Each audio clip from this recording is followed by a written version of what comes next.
पहचान में तो आ जाऊँगा ना मैं। हाँ, तो पढ़ाई करते टाइम अक्सर हमारे साथ एक दिक्कत आती रहती है कि जब भी हम पढ़ते हैं, लिखते हैं, रिवाइज़ करते हैं तो हमेशा एक कॉन्फिडेंस रहता है कि हाँ, हमने ये पढ़ा है तो ये चीज़ हमें याद हुई है। ये चीज़ हमने रिवाइज़ की है, 2 बार रिवाइज़ कर ली, 3 बार रिवाइज़ कर ली तो हमें याद हो गई है। लेकिन हमें याद है कि नहीं है, इसका असली पता तभी चलता है जब क्वेश्चन ट्राई करते हैं। जब हमारे पास क्वेश्चन सामने आते हैं, फिर चाहे वो टेस्ट के बेसिस पे हो या फिर सिर्फ ऐसे ही क्वेश्चन प्रैक्टिस करने पर। तो इस वीक मैंने अपनी प्रोफेशन के साथ भी कुछ इसी तरीके से काम चलाया है। रिवीजन किया है, क्वेश्चन प्रैक्टिस किए हैं एंड एक टेस्ट भी दिया है।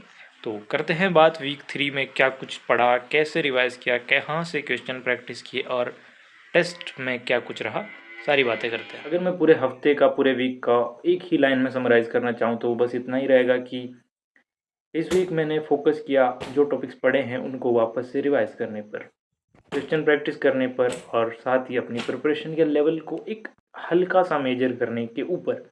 मैंने कोशिश की कि जो अपने अपडेटेड नोट्स हैं, जो क्लासेस देख ली हैं, जो कुछ टॉपिक्स पढ़ लिए हैं, उनको वापस से पढ़ा जाए, उनके लिए कुछ क्वेश्चन प्रैक्टिस किए जाएँ।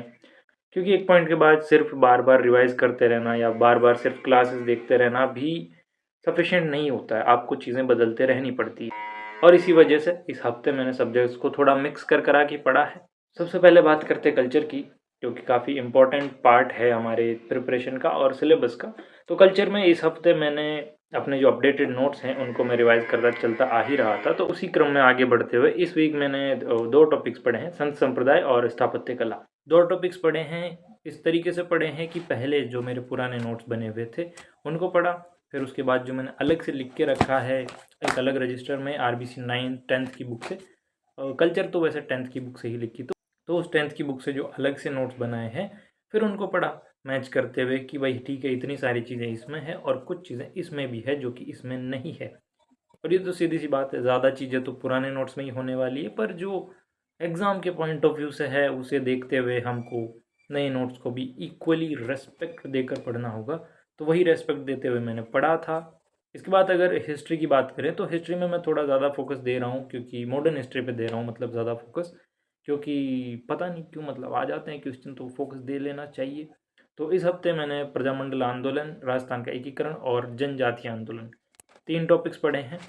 और इसी तरीके से पढ़े हैं जैसा मैंने कल्चर में पढ़े हैं कि जो अपने अपडेटेड नोट्स हैं उनको अलग से बना के लिखा है, और जो मेरे पुराने नोट्स हैं जो पहले से बने हुए हैं तो पहले उनको पढ़ा, उनके साथ में इनको रखा और इनको रख के पढ़ा। और क्या मतलब, इधर से लाइन पढ़ी, इधर से लाइन पढ़ी।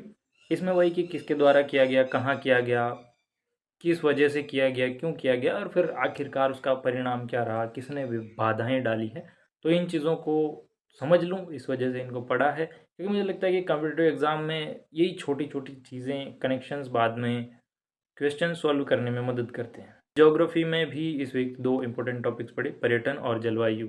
और जैसा कि तुम्हें पता होना चाहिए अगर तुमने पिछली 2 वीडियोज़ देखी होगी इस प्रिपरेशन की, तो ज्योग्राफी के नोट्स मैंने अपडेट नहीं किए हैं और रीट मेंस के जो नोट्स बनाए थे उन्हीं को पढ़ रहा हूँ मैं ज्योग्राफी में। तो पर्यटन और जलवायु दोनों टॉपिक्स को समझने पे ही ज़्यादा फोकस किया है। पर्यटन में तो खैर काफ़ी सारी अलग भी चीज़ें, आंकड़े बहुत सारे हैं, लेकिन जलवायु में कंसेप्ट समझना काफ़ी इंपॉर्टेंट हो चुका है आजकल, क्योंकि जिस हिसाब से क्वेश्चन बनते हैं, जलवायु एक ऐसा टॉपिक है जिसमें अगर एग्जामिनर चाहे तो बहुत ही अच्छे से उलझा सकता है, सिंपल वर्ड्स में भी उलझा सकता है। That is something good about जलवायु टॉपिक, जिसलिए मैंने जलवायु टॉपिक को भी ठीक से पढ़ने की कोशिश की और पढ़ाई है, मतलब कोशिश की है तो पढ़ेंगे ही सही, काहे नहीं पढ़ेंगे।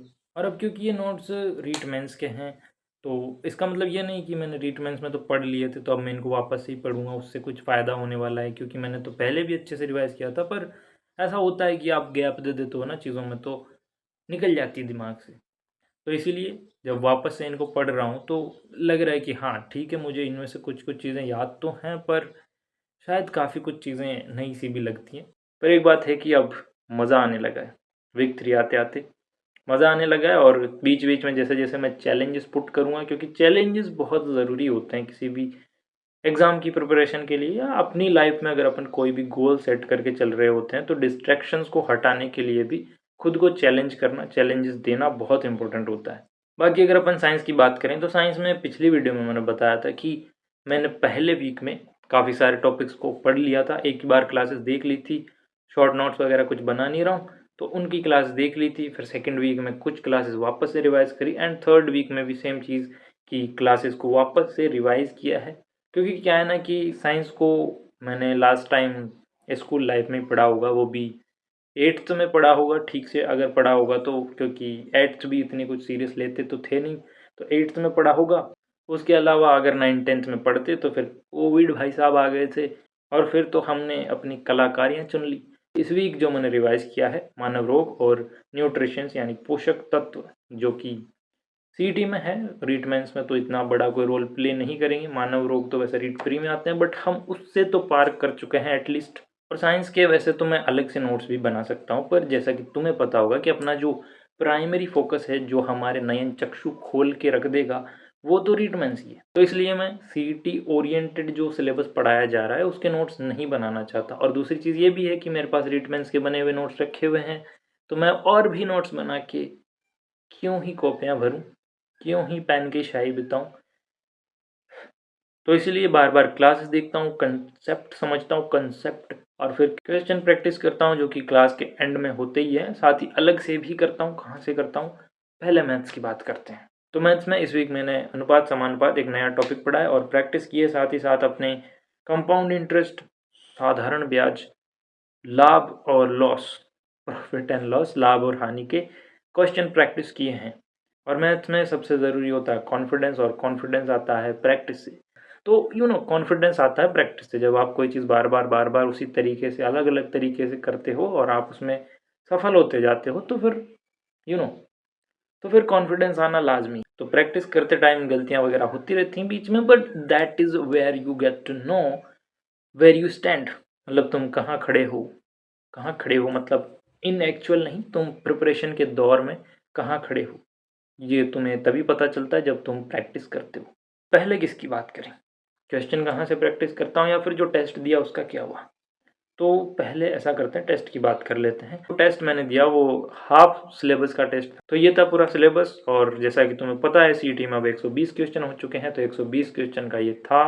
नेगेटिव मार्किंग होने ही वाली थी और इसमें मैंने किए थे सिर्फ यही टॉपिक, हिंदी, गणित, साइंस, भूगोल, हिस्ट्री, और कुछ रह गया होगा तो तुम बता देना। यही टॉपिक्स के क्वेश्चंस को अटेम्प्ट किया था। अटेम्प्ट किए थे मैंने ओवरऑल 64 क्वेश्चन, नहीं 68 क्वेश्चन अटेम्प्ट किए थे और 54 आई गॉट करेक्ट। फिर नेगेटिव वगैरह काट के, यानी कि 14 जो गलत हुए थे उनके नेगेटिव काट के ओवरऑल स्कोर 94.76 बना था, जो कि सीईटी पास करने के नज़रिए से तो ठीक ठाक है। क्योंकि आगे तो शायद इफेक्ट नहीं होता है कि आपके सीईटी में आपने कितने नंबर से पास किए। अगर पढ़ता भी होगा तो अपन ज़्यादा नंबर लेके आएंगे यार, ये तो वैसे भी हाफ सिलेबस का ही टेस्ट था। तो इसमें मुझे कुछ खास दिक्कत तो नहीं लगी है। मतलब थोड़ा सा जो मिडाइवल हिस्ट्री है उसको पढ़े हुए काफ़ी टाइम हो चुका है, तो बस वो मिडाइवल हिस्ट्री को वापस से पढ़ेंगे। और बाकी तो जो टॉपिक्स नहीं पढ़े थे वो थे, बाकी वो थे जो पढ़ना ही नहीं है, जिनसे अपना वास्ता ही नहीं है। तो उस हिसाब से 68 क्वेश्चन अटेम्प्ट करना, 54 सही लाना, सब ठीक था। और जो 14 गलत हुए थे वो मोस्टली हिस्ट्री के, भूगोल के, और पता नहीं कहाँ से थे। तो बात करते हैं कि मैं क्वेश्चन प्रैक्टिस कहाँ से करता हूँ। सिंपल सी बात है कि अगर आपको पीवाईक्यू प्रैक्टिस करने हैं तो आप कहीं से भी कर सकते हो। आपको यूट्यूब से करना है, मतलब यूट्यूब से सही रहता है, तो यूट्यूब पे आप जस्ट टॉपिक लिखो, ये आपका टॉपिक, एंड उसके पीछे लिख दो पीवाईक्यूज।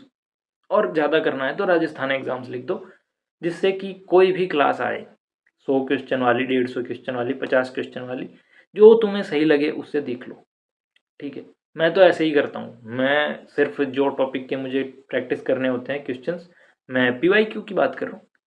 मैं जो भी टॉपिक्स के मुझे पीवाईक्यू करने होते हैं सीधा जाके लिख देता हूँ ये टॉपिक और इसके मुझे पीवाईक्यू प्रैक्टिस करने हैं। तो उसके लिए मैं सिर्फ क्लास देखता हूँ। तो आप कहीं से भी कर सकते हो, बस ये देखना है कि जो क्लासेस अपलोड हुई हैं वो 2026 की हों। 2026 की होने से मेरा मतलब है कि नए पैटर्न के हिसाब से भी उसमें क्वेश्चन ऐड हुए होंगे, नए पीवाईक्यूज को भी उन्होंने साथ ही में प्रैक्टिस करवाया होगा। बस इसलिए कह रहा हूँ कि जो भी क्लासेस से प्रैक्टिस करो वो 2026 वाली होनी चाहिए। एक और बहुत अच्छा ऑप्शन जो आप ट्राई कर सकते हो कि किसी भी एआई सॉफ्टवेयर पे जाओ, और प्रॉम्प्ट जैसा कुछ नहीं होता, ठीक है, कि मैं तो इंग्लिश में, हाई लेवल इंग्लिश में मुझे ये लिखना होगा वरना तो एआई पता नहीं क्या दे देगा। आप बस जाओ, वहाँ पे लिख भी नहीं रहे हो ना तो बोलने का ऑप्शन होता है, बोल के बता दो कि मेरे को ये टॉपिक के इस साल के, इस स्टेट के, इन सारे एग्ज़ाम्स के, जो कुछ भी आपको बोलना है ना, सब बोल दो। आप बस बोलो एक बार, वो मतलब जिनी है, जिनी, है ना? चिराग घिसते हैं, जिनी निकलता है, 3 विश होती है, इसके पास अनलिमिटेड विश हैं, 50 क्वेश्चन, 100 क्वेश्चन, जितने तुम्हें चाहिए। लेकिन मैं चैट जीपीटी का मोस्टली यूज़ करता हूँ मैथ्स के क्वेश्चन प्रैक्टिस करने के लिए। मतलब मैं मैथ्स के पीवाईक्यूज़ माँगता हूँ उससे और वो मुझे दे देता है, फिर मैं उसको प्रैक्टिस करता हूँ, बस। तो ये था मेरा वीक 3।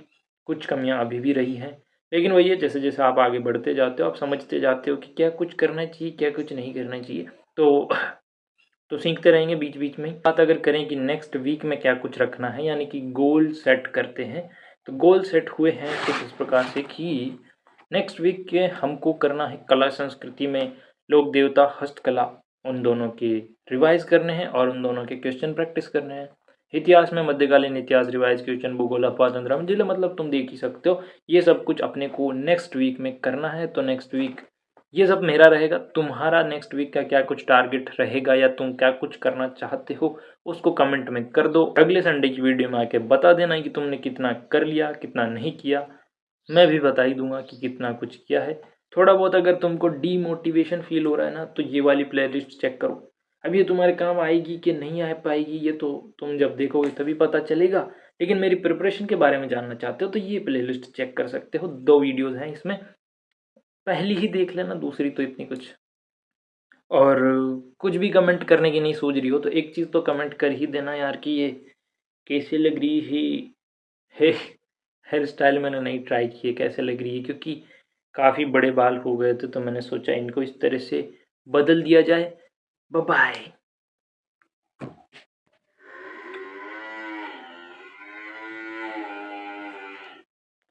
सबसे पहले बात करते हैं कल्चर की। तो इस हफ्ते मैंने